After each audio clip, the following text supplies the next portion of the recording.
when I first got into the business, I was doing the traditional wholesaling, or I was doing traditional fix and flips where I was had to put 10, 20% down. Well, now that I've added creative financing to my um, repertoire or my tool belt, I've been able to get into more properties with either little to no money in my pocket, which is great. I'll give you an example. There was a property in Texas, VA loan. Person had already bought himself a second house and just wanted to get rid of his house. Well, I purchased basically a 500K valued home for 9 grand. Welcome to the Real Estate Pros Show, where we interview real estate investing professionals from coast to coast, as well as the service providers that serve the real estate investing industry. Our goal is simple: share what's working now to help you improve and scale your business to the next level and meet the pros that can help you get there. Real Estate Pros is powered by Investor Fuel, America's leader in helping real estate investors and professionals build the business you need to live the life you've always dreamed of. Let's start today's show.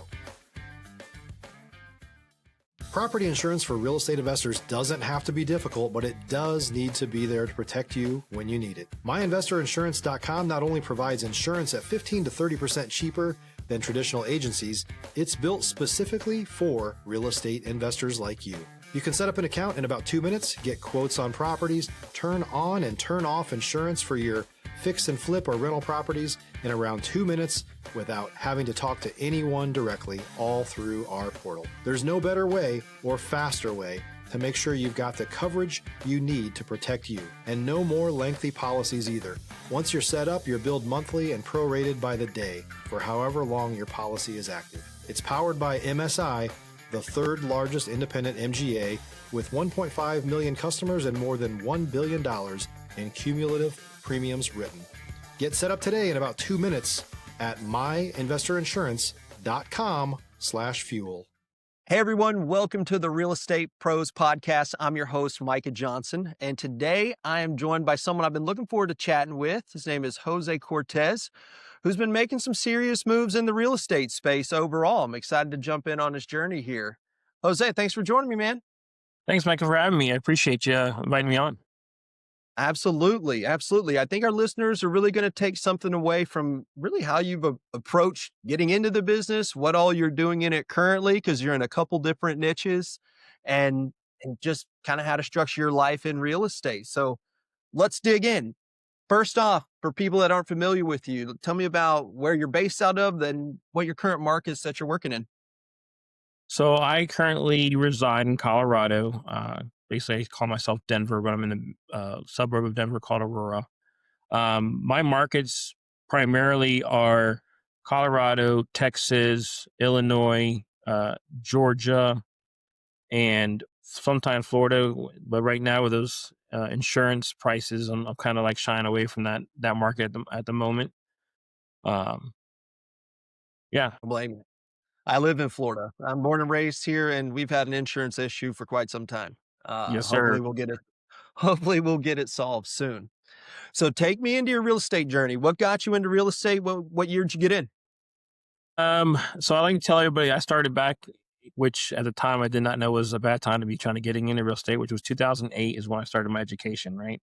Like most or some people, I was watching A&E and watching all the fix to flip shows, and I'm like, that looks like something I could do, and it was fun.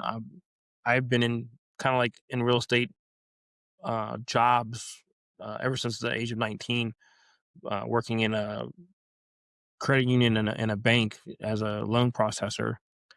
And then, so I started my education in 2008, started with a mentorship from a person who unfortunately is no longer with us, Carlton Sheets, and then kind of moved on to different mentorships from there. Most recently, I had Fortune Builders, Rod Khalif's Warrior Program or Lifetime Warrior Program, Matt Thorough's ACE Program, and most recently, Pace Morby's Sub 2 community and Gator community. Okay. Excellent, man. Really getting connected there. So what have you used those communities to do in the real estate world? More for networking, and then, of course, educating myself on different strategies. I've learned, I try to do this at the beginning by myself and try to be a solopreneur. And I quickly found out that Stop living on an island and join the #1 mastermind in America for professional real estate investors. Investor Fuel is a community of hundreds of the nation's top investors working together to build stronger businesses and better lives. In addition to the amazing community of real estate investors acting as a board of advisors for one another, Investor Fuel members have access to 100% funding on purchase and repairs for our members only, a health insurance program, and benefits and discounts that more than pays for the membership of most of our members, meaning it's actually costing you money to not be a member of Investor Fuel. If you're looking to scale your business and build a business that allows you to live the life of your dreams, please visit investorfuel.com today and book a call with our team. I limit myself when I am not trying to partner with other investors. How am I doing that? I run out of funds real quick, right? If I'm using my Mhm. own funds. Uh, I limit myself on how many projects I can do a year if I'm not either leveraging somebody else's funds or at least partnering with people. Um, what else? Strategies, like I said, when I first got into the business, I was doing the traditional wholesaling, or I was doing traditional fix and flips where I was had to put 10, 20% down. Well, now that I've added creative financing to my um, repertoire or my tool belt, I've been able to get into more properties with either little to no money in my pocket, which is great. I'll give you an example. There was a property in Texas, VA loan. Person had already bought himself a second house and just wanted to get rid of his house. Well, I purchased basically a 500K valued home for 9 grand. Wow. So basically, all I did was give him a little bit of money in his pocket. I caught some arrears up, and that was it. Paid Off closing to the costs. races there. Man. And are you trying to buy and hold, flip? What's your whole, when you're in real estate, what's your game? So I like to buy and hold. I think the long game is the best way to build wealth. Just to share a little bit about myself, I'm a father of four, about to be a grandfather for the first time sometime this week. Congrats. My daughter's due by Saturday, and there's no way to build wealth if I'm just buying it and selling it off. So, idea is to buy it, fix it up, and hold it as rentals, whether it be long term, short term, or midterm rentals, depending on what the market supports. So I try to utilize the best strategy in the market that property is in. Now, you listed off a pretty good list of markets earlier. What attracts you to a market and what makes you shy away besides insurance? Well, one, of course, being a landlord friendly state. Unfortunately, especially during the COVID time, right, we found that people don't necessarily like to pay if they don't have to. And I'm a businessman, an investor, and like I said, I'm supporting a family, and I cannot afford to have somebody not pay me because that means I'm taking money from somewhere else in order to make sure that I don't lose an asset. Or if I don't have that money from somewhere else because I have too many properties that are not paying, now I'm stuck, right? I put myself in a jam where I have multiple properties with no income coming in. So I want to make sure that I have the means to mitigate my risk, or have the means to, if somebody is not being a good tenant, that I have some kind of avenue to rectify the situation so that I can start getting it to become a income producing property again. Gotcha. Sometimes it's also just about cost, right? One of the things that I learned during the COVID time is if you buy a house or an asset that's in a market that is um, reasonable, right? Like the Midwest, rents are like $500, or mortgages are $500. So I'm charging somebody six or something like that, which is still below maybe the market area. They tend to pay their mortgage or their rent because um, they want to have a roof over their head. So if you make it affordable for the blue collar people, they tend to make sure that is one bill they do pay if times get hard. Yeah, definitely. Definitely. Affordability is the word of the year at the moment. So Exactly. especially in the housing world. So what are you focusing on right now? What opportunities are you getting into? So as I mentioned, I started off like most people with wholesaling and kind of graduated from there into fix and flips and then into buy and holds. Right now, I'm trying to expand my. If you're looking for consistent, high quality leads, look no further than Investor Machine. Investor Machine isn't just another agency, it's the most sophisticated, data driven lead generation company on the planet for real estate investors, and serves the role of being not just a lead generator for your business, but a marketing partner that is helping you achieve your goals along the way. Go to investormachine.com to learn more and schedule a call with our team today.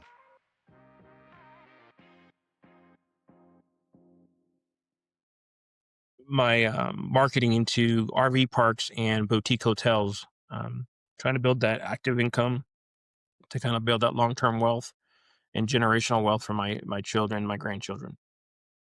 What about RV parks got you interested? Well, kind of taking a step back. Back in May, I had a contracting job that was no longer needed, so I kind of lost my W-2 job, and I was already investing in real estate.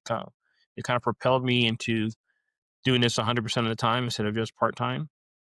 And as I mentioned, I'm in Pace Morby's community, and one of the things he says, if you're looking for active income, RV parks are great because if you acquire one, you get cash flow like day one, right? Mhm. You Yeah. acquire a property on Wednesday, on Thursday, you have people coming into your parks renting for the day, or people utilizing the amenities you have at your park. So all that income you're making from is yours or you and your partners, uh, literally the next day. And there's not very many asset classes that you can do that with.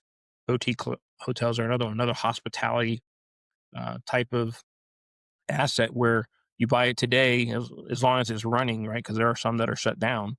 As long as the property is running currently, you're basically getting active income from day one after acquisition.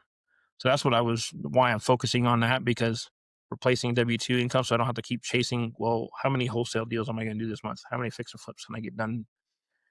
Well, if you have those in your portfolio, right, that can give you that constant, almost guaranteed income on a monthly basis that you can actually plan against and pay bills against and not have to worry about, well, is this going to be a good month or a bad month, right? Yeah. That's the Yeah, kind of that reason why I went to those asset classes. the real estate roller coaster is real, especially early on if you don't have a whole lot of units under your belt and you're really running that. I know guys sometimes they make 300 grand a month and then go 3 months without making any money. Exactly. So it has that effect to it, that going after that active income. RV parks has definitely become more and more popular as of late. What have you what's been one of the things about them that like made it click for you? Like, yeah, this is good. This will work for me. Um, Looking to see actually how many people are starting to migrate. If you do some market research on it, a lot of like baby boomers are wanting to just downsize in RVs and then like just travel the country. Now that they're getting to retirement age, a lot of the younger folks, they don't want to have a place that they have to maintain a yard and pay property taxes. The flexibility of being able to be in one state at one time or be what they call like nomad. You can work from Mhm. anywhere, like remote workers. That is a big market as well. So you have a lot of people that are migrating from the traditional, let me buy this, huge mansion house because I want to show people that I am, the status symbol, to I'll just buy an RV park and park it wherever I want for the day or for the month. And, if I want to be in Florida one day and New Jersey the next, let's do it, right? So there seems to be a trend if you look at different what's the word I'm looking for? Different sources. If you look at magazines, if you start looking at like U-Hauls or marketing, how the sales of single family homes are going down, but maybe the RV park, or not parks, but RVs sales are starting to Yeah. get higher, Trend up. year over year. So you can kind of see different market trends that are kind of pointing to this is somewhere it'll be beneficial for you for at least the next couple decades. It's one of the ones I'm interested in too. I have my own RV and I love to go camping. Whenever I go, I love to talk to the people around me and see who you are. And it's more and more you find that the affordability issue is being solved by I can go get a pretty nice camper and put it at a campsite here for If you're a new or newer real estate investor looking to launch or grow your real estate investing business, please check out Investor Fuel Club. It's a coaching community, but unlike anything you've ever seen before. And you can actually partner with members of our mastermind from coast to coast on deals right in your market. There's no better opportunity to build a consistent business than to literally partner with pros to help you avoid costly mistakes, avoid the need for capital to do deals, and help you eliminate your fears as you're starting your business. Learn more about Investor Fuel Club at investorfuel.com/club. not much per month when you do it Nope. all the way through the month and you've got a yard, right, that you don't have to mow. You've got space. You can wander around. You're not like locked in. I agree with you. A lot more folks are buying into it, especially the elderly generation too. They're really getting into it, traveling around. That's fascinating, man. And you can get luxury. It's not like they're, beat up old, No, you have to you can get some like, oh my goodness, is this an RV or is this like a mansion? Because I mean, you get marble exactly. top, you get like full living rooms. I mean, depending on what you purchase, but there's a lot of luxury RVs out there that you would not be disappointed living in for a long period of No, time. no. When I was buying mine, I started following different people that talked about RVs on social media to see, okay, what's really out there. And it's mind blowing. It's not Sure. the old little tin can you pull behind your truck anymore. There are real deal units you can tow around where you are at home. Heck, it's 2,000 square Absolutely. feet behind you. They're Yep. big. That's cool. Now, when you're focusing on RV parks, has there been a particular area you're looking for those? Not really. I mentioned to you before that right now I'm kind of looking at a place in Oregon. I've looked at some parks in Texas, Georgia. Like again, that's why it kind of goes into the markets that I mentioned at the beginning of this call. But I'm open anywhere really where RVers are going to be. I'm looking for places that will drive people to, right? For example, like Montana, I think I mentioned that earlier, is a place where people go to because they want to look at the national parks, right? So South Dakota has Mount Rushmore. A lot of RVers go there because there's a point of interest that drives them there. So I'm looking for places where that sub community of our nation will want to go and spend some time, whether it be bringing their family and friends to see some sites, points of interest, or hopefully it's a park because they have parks that are like resorts now, right? Where they got water parks and they got Yeah. canoeing and they have hiking and um, different activities for people to do while they're sitting there in the park. So it's not just a matter of parking your place and staying there for a night or two and then moving on to the next location. Uh, it becomes almost like going to an amusement park, for lack of better terms, where they have restaurants and they have arcade center, like entertainment centers, for people to entertain themselves while they're staying in your parks. So um, I'm looking at anything that makes sense, right? That makes um, Literally and figuratively. Yeah, for lack of returns, because here's the thing. One of the things I want to do, I do have a buy box, right? And the reason why I have that is because I want to make sure that if anything unforeseen happens, some kind of repairs that need to be done. There's so many different aspects to an RV park, right? Whether it's on septic or city water, um, how is electric done? Is it separately metered, or is it like can you bill back to your renters and stuff like that? All these things you have to come into play, and so one of the biggest or two, I'll give you two little attributes that I look for. One is NOI. It's got to be over 200K NOI. And the other one is a 10 cap that I'm looking for. Because with that, I know that if anything unforeseen happens, I have some room to mitigate that risk of not making any money that month or the next few months because of unforeseen situation. Anything less than that gets kind of eaten up with CapEx, capital expenditures, or any kind of repairs that may come up, whether it be a roof or some pads or, what have you. Now, do you pay attention to how many sites are available? Is there a minimum you look for, a maximum you look at? Our minimum is 50 pads, right? But I've looked at parks that are kind of mixed.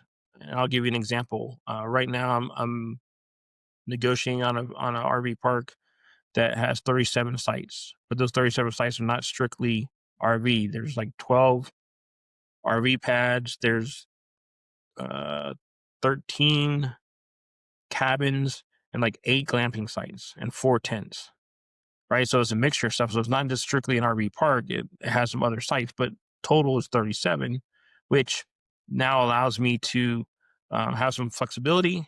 One of the things about RV parks people might not know is some of them are very seasonal, and the way this park is laid out, I can extend the season year round because it's not just an RV park. Because I have the cabins, and then I have um, the glamping tents, which a lot of people like to use even in the wintertime. Yeah. No, that's a fascinating point about the seasonality of it. What do you to offset that? So finding more types of pads inside the site or inside the park helps offset that. Interesting. That is interesting. Um, Again, I like RV parks. Every time I go to one, I'm just looking around like, all right, what do they got? What's this one? What's that over there? What's this? Because it's so fascinating. One of the reasons I love real estate. Now, switching back for a second, you've talked about the groups that you're in, and when it comes to building relationships and growing your network, what's made the biggest differences for you?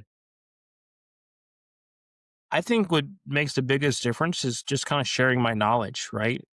As investors, when I first started, I thought it was me against the world, where I only had to work against myself. But I've learned that sharing a little bit of what you've learned to prevent somebody else from making the same mistakes you do goes a long way. And showing that goodwill, people want to kind of pay you back, right?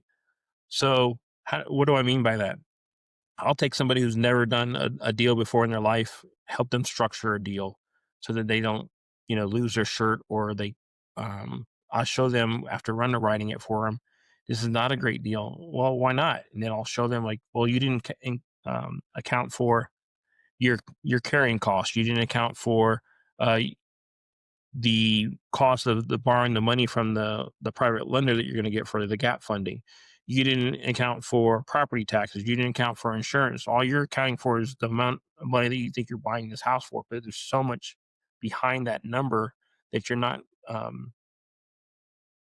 keeping in mind when you're evaluating this deal as a fix and flip or even a wholesale, that it's not a deal. And I'll show them the numbers why it doesn't make sense. And like, oh wow, I'm glad you showed me that. And then what happens next is, hey, would you want to partner with me on this? So now they can leverage my experience and my knowledge, and then they make some money and I make some money and everybody's happy.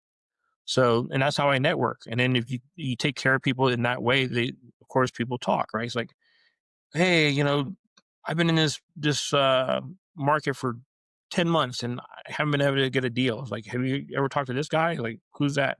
Oh, Jose helped me out on my first deal. He did this and he showed me that. I was like, oh wow. Well, how do I talk to him? Here's his number. Or, hey, reach him on Facebook, or here's Instagram. And then next thing I know, I got somebody that I've never met before setting up a call with me, seeing how we can work together, or at least if I could help them get to their first deal. So that's how I've networked, is just taking care of others people. Because as I mentioned earlier, the more goodwill you give others, my philosophy is you get it back tenfold. So Couldn't agree more. My mentor calls it paying it forward to your future self. there you Like if go. you will, and one thing I've noticed in the higher levels of real estate that I've gotten and meeting people is abundance mindset's very prevalent. It's not the more you're willing to share your quote secret, that's not a secret. You learned it from somebody. The Right. more you get back from it, and that's powerful Yeah. because that's just it. It creates deals. It creates relationships. It creates friends. One thing I've noticed especially the longer you go in real estate, the less people you have to talk to, right? No one knows what you're talking about. And being Exactly. plugged into small groups that make you feel like you're off your island and you can have real conversations and share what's going on. It's really the game changer. I say it's what the pros do. The best in the business belong to things that allow them to pass on what they've learned. Because if you can shortcut the process for somebody by just helping them not make that mistake, and that one you just talked about, how to underwrite deals, it's what I see the biggest issue with right now, especially in the wholesaling world, is they're using the formula, but the formula doesn't account for everything. It Right. doesn't it doesn't account for all the costs. And you think you've got a deal, but you're 40 grand off and you have no idea why, and you can't sell it. And it's like you dig in with them and show them like, look, you're missing 25 grand here for how much your money costs. You're missing 15 here for your holding costs. You're missing this here on the back end. And all of a sudden it starts to click. Oh, wait a second. Okay, that makes sense. And now it goes into the conversation they're even having up front. Now they're actually effective talking to sellers, because that's everything. We're here to help. We're here to help the sellers with their issue. And the better you know how to do it, and if you pass that information along, the better everybody gets taken care of.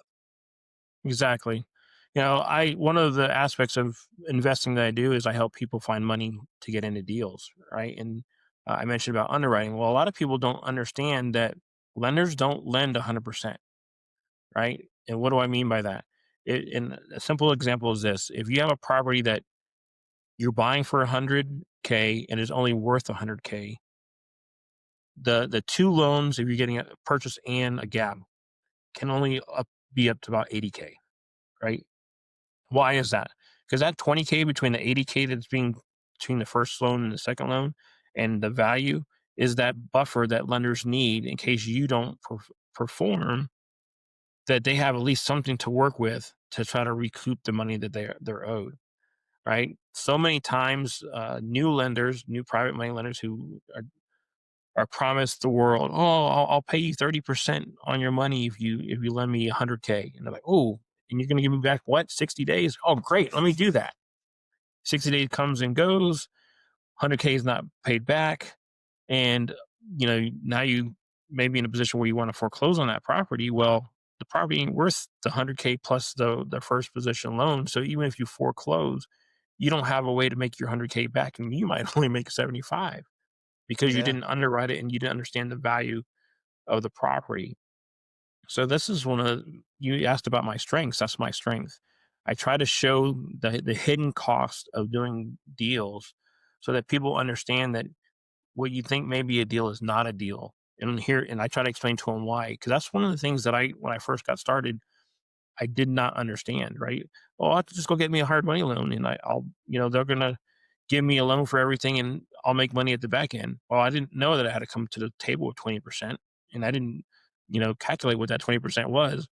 My first hard money fix and flip, I was like, I had to come up with the 50K by closing. And I was like, I don't have 50K. I work for a living. I Yeah. didn't have that much to savings. And luckily I was able to come up with the money so I can close the deal. But it was something that was a surprise to me because I thought when I got a hard money loan, they just pay for it, everything, right? 100% of it. And I just make money at the back end. Yeah, So, you think you're just working their money, but you're working yep, your money too. And if exactly. it's so true. For that person in that position, what's the most important thing that they would need to know? They're In which wanting position? to that want to get that money, that particular one you just talked about, because that getting in the a lot of folks want to get in the game. A lot of folks get to that, let me borrow the money, and then Right. run into their issues. What is it that they need to be thinking about to either hedge that off completely or help them through that process? If you're a borrower, the best thing you need to do is understand it from a point of view of a lender, right? Meaning that most lenders between your purchase loan and your gap loan don't want to lend no more than 80% in total in order to mitigate their risk. As a lender, it's kind of the same thing, right? You don't want to lend. Make sure you're using the current value of a property and not the after repair value of a property. What do I mean by that? If you are lending on a property that currently is worth 100K, there's a loan on it for 80 in the first position for like a hard money loan or a traditional loan, right? And then a borrower comes to you and says, hey, when I'm going to do a rehab on this property and I need 50K to do the rehab, and this thing is going to be worth 220 when I'm done. And you're like, okay, well, let's see. 100 or 80 plus 50 is 130. It's going to be worth 220. Oh, so it's going to be 100K more or 90K more than I'm lending. So there's going to be equity there. Well, then the person goes into the rehab. They don't finish it. The house is not worth the 220 that they said it'd be. It's probably worth less now because it's in the middle of a construction zone and nobody's going to pay market price for it. So now instead of being worth, let's say 100, is maybe only worth 80. And the first position mortgage is the one that's going to actually get their money back. And that 50K that you put into the deal is lost because you lent on what it could be instead of what it is. And that's where a lot of Wow, people man. lend and get themselves in trouble. Your whole background coming into this from lending is pretty helpful because that is a fascinating point. ARV, especially in America, I have some friends that are Canadian investors, and CMB is everything there. They don't use ARV. And in America, ARV is everything. Everybody Right. talks about that after repair value, but coming at it from that lender's perspective, if you're going to lend your money only on that current market value is what you're thinking about, that is definitely the way to protect yourself Yes, because sir. not everybody pulls this off. That's the Right. thing about real estate. There's not everyone is successful in what they're trying to do, and making sure you protect yourself is super, super important. And it's not always a Jose, borrower's man. issue, you know? Yeah. Yeah, absolutely. Man, I really appreciate your time today and your insight on that. If someone wanted to be able to connect with you, what's the best way to find you? Well, I'm on Facebook, Jose Cortes, um, as it says right there on the bottom of the screen there. I'm on Instagram. It's at Jose Purpose Over Profit. I'm also on YouTube. I have my own YouTube channel, Good, Bad, and Ugly About Real Estate with Jose. So Oh, love that. I have a lot of these kind of conversations with my guests as well. I bring in people that are experts in certain areas to educate younger, the information I wish I had when I was a kid, or not a kid, but new to the game, right? Because there was so much I did not know that I learned by the School of Hard Knocks, and I want to kind of shorten that gap for people through my podcast. So I bring a lot of guests on to kind of share some different niches and people's personal experiences so that people can learn that way. So YouTube, Instagram, and then if you want to send me an email, it's J Cortes, Cortes, at CortesHomeSolutions.com. And I'll send you a Calendly link. We can jump on a call to see each other face to face and, see how we can work together. Cause that's all it's about is networking and collaborating. Completely, man. I say it all the time. Real estate's a relationship business. The the Sure. the more of those you have that are useful, the better chance you have of staying in this long enough to where it really creates the life you want, because that's where most get washed out, is so easily you just feel alone. You feel stuck. You're not sure who to ask because nobody knows what you're talking about. So the more folks that you got plugged in, it is super, super helpful. Well, perfect, man. I appreciate your time, your story, and your perspective. I think we need more people in the space that view it like you view it, where it's there to Appreciate that. abundance mindset, there to help, not to hurt. And for those tuning in, if you got some value from this, please hit the subscribe button. And we've got more conversations coming up with operators just like Jose who are out there building real businesses. We'll see you on the next episode. Thanks for joining us for today's Real Estate Pros Show. You can learn more about the amazing benefits of the Investor Fuel Mastermind community, including surrounding yourself with hundreds of other rock stars, 100% financing for your deals, and members-only discounts from vendors you're likely already using that, as a member of Investor Fuel, will save you more than the cost of your membership. Visit investorfuel.com to learn more. If you're interested in joining us as a guest of this show, please visit investorfuel.com/pros to apply. You can also check the show notes for access to free resources, how to get access to world-class lead generation, and much more. Don't forget to subscribe so you never miss another episode. Have a great day. We'll see you on the next show.